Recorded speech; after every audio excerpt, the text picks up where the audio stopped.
मुल्क में जानलेवा और मोहलिक तरीन कोरोना वायरस के एक्टिव केसेस में लगातार कमी आ रही है। शिफायाब मरीजों की तादाद में मुसलसल इजाफे के साथ ही दूसरे दिन 1 लाख से ज़्यादा एक्टिव केसेस में कमी वाक़ हुई है, जिससे शिफायाबी की शरह 91.25% में इजाफा हुआ है। दरअसल हफ्ते के रोज़ 30,35,749 अफराद को कोरोना वैक्सीन दी गई हैं।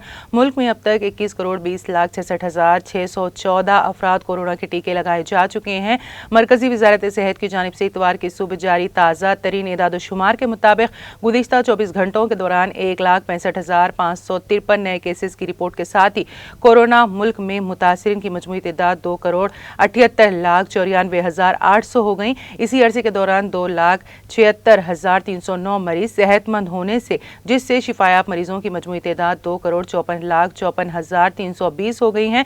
एक्टिव केसेस में 1,14,216 की कमी से अब इसकी मजमूई तादाद 21,14,508 रह गई हैं। इससे क़ब्ल हफ्ते के रोज़ 1,14,428 एक्टिव केसेस कम हुए हैं।